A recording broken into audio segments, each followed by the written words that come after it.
இப்போ இந்த கைதிகளை கொண்டு வரும்போது கூட இன்னொரு சம்பவம் நடக்குது. என்ன அப்படின்னு பார்த்தீங்கன்னா, அனஸ்ல அறிக்கக்கூடிய ஒரு ஹதீஸ் இது. அகமதில் 12529, அபுதாபுதில் 3194 ஹதீஸ், சையான ஹதீஸ். முஷ்ரிக்குகளில் ஒருத்தன் ஹுனைன் போர் டைமில் ரசூல்லாவுக்கும் சஹாபாக்களுக்கும் பயங்கரமான ஒரு பாதிப்பு ஒருத்தன் அதை ஏற்படுத்துகிறான். சரியாக சண்டை, ஃபுல் என்ன சொல்கிறது, பயங்கர ஆக்ரோஷமாக சண்டை போடுறான். அப்போ ரசூல்லாவிட்ட அந்த கைதிகள் ஒவ்வொருத்தராக கொண்டு வர்றாங்க.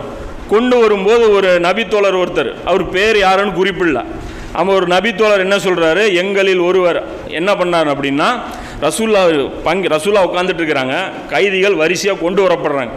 அப்போ ஒவ்வொருத்தராக வரும்போது இவர் ரசூல்லா காதில் சத்தமாக சொல்கிறார், அன்னைக்கு போட்டு நம்மளை ஃபுல்லாக சத்தாச்சான்ல, அவன் மட்டும் இன்னைக்கு கையில் கிடச்சான்னா அவனை நான் கொன்றுவேன்னு சொல்லி அல்லாஹ்வுக்காக நேர்ச்சை பண்ணுறேன், அவன் மட்டும் இன்னைக்கு பார்த்தேன் அப்படின்னா நான் கொன்றுவேன்னு சொல்லி நான் நேர்ச்சை பண்ணுறேன் அப்படின்னு சொல்லி ரசூல்லா காதில் சத்தமாக உழுவுற மாதிரி சொல்லிடுறாரு.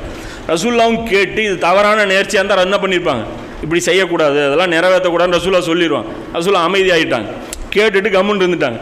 அப்புறம் ஒவ்வொருத்தராக வரிசையாக வர்றாங்க, ரசூல்லாட்ட வர்றாங்க. வர்றவுடனே இவரும் வர்றாரு, அந்த பாதிப்பு கடுமையாக ஏற்படுத்தினார்ல அவரை கூட்டிகிட்டு வர்றாங்க.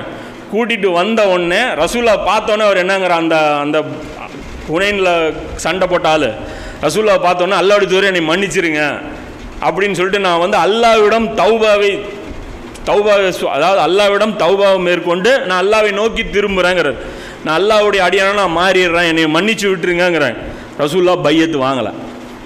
பாருங்கள், அல்லாஹ்வை நோக்கி திரும்புகிறேங்கிறார், ரசூல்லா வாங்கலை, அமைதியாக இருக்கிறாங்க. அப்படியே அந்த நேர்ச்சை பண்ணவரை இப்படி ஒரு பார்வை பார்க்குறாங்க. அவரும் ரசூல்லாவை பார்க்குறாரு. ரசூல்லா ஆர்டர் போட்டால் இவனை கொண்டுடலாம் அப்படின்னு சொல்லி ஆர்டர் போகிறாங்க, பார்க்கல. அப்புறம் 3 வாட்டி இப்படியே இவர் கேட்குறாரு, ரசூல்லா பார்க்குறாங்க, அமைதியாகவே இருக்கிறாங்க. அவரும் ரசூல்லாவை மீறி இவரும் செய்கிறதுக்கு தைரியம் வர மாட்டேங்குது. ரசூல்லா ஆர்டர் போடாமல் நம்ம செஞ்சிட்டோம்னா அப்படிங்கிற அந்த தைரியம் வருது. அதுக்கப்புறம் ரசூல்லா கடைசியாக 4வது வாட்டி களிமா சொல்லு அப்படின்னு சொல்லி கையை நீட்டி பையத்து வாங்குறாங்க. களிமா சொன்னோன்னே இவர் கேட்குறாரு, அல்லாஹ்வுடைய தூதரே என்னுடைய நேர்ச்சை அப்படிங்கிறார்.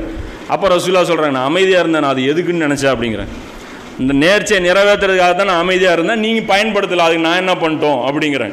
அப்போ இந்த இடத்துல பாருங்கள், ரசூல்லாவுடைய அந்த பாயிண்ட் ஆஃப் வியூ மாறுது. பத்ரு போரில் ரசூல்லாவுடைய பாயிண்ட் என்ன இருந்துச்சு, கைதிகள் மேலே இறக்கம் காட்டுறாங்க, பரவாயில்ல விட்டுட்டு போயிடுவோம். அதனால தான் அபூ சுஃபியானை திட்டும்போது கூட யாரை ரசூல்லா திட்டுறாங்க, அபூபக்கரை திட்டுறாங்களே தவிர பிலால் ரலியல்லாஹு ரசூல்லா சப்போர்ட் தான் பண்ணுறாங்க. அதனால் இஸ்லாத்தை கடைசியாக ஏற்றுக்கிட்டவங்களுக்கு சிறப்பு அந்தளவுக்கு கிடையாது. இது இதிலிருந்து விறங்குது. அதாவது இதெல்லாம் முஸ்லீம், அதாவது இவர் என்ன வார்த்தை பயன்படுத்துகிறார், அந்த ஹுனைனில் பாதிப்பு ஏற்படுத்தினவர், அல்லாஹ்வை நோக்கி நான் திரும்புகிறேங்கிறார். இதுக்கப்புறமும் ரசூல்லா கொல்றதுக்கு அனுமதி கொடுக்குறாங்க அப்படின்னா அப்போ பிரச்சனை என்னங்கிறது பார்க்கணும். அசல் நோக்கம் என்ன இஸ்லாத்துடைய, இஸ்லாம் எதை விரும்புது, இஸ்லாம் என்ன எதிர்பார்க்குது அப்படின்னா, இந்த பூமியில் குழப்பம் இருக்கக்கூடாது, இந்த பூமி அமைதியாக நடக்கணும், நிர்வாகம் அமைதியாக இருக்கணும். ஏன்னா இந்த மாதிரி கேம் மாற்றி மாற்றி போடுவாங்க. இதுக்காக அல்லாஹ்வுக்கு எதிராக ஒருத்தன் நின்னா அவனுக்கு தண்டனைகள் கடுமையாக கொடுக்கப்படும். அப்போ தான் இவங்க கம்முன்னு அடங்கி இருப்பாங்க அப்படிங்கிறதும் இந்த சம்பவத்திலேருந்து நமக்கு ஒரு முக்கியமான படிப்பினை.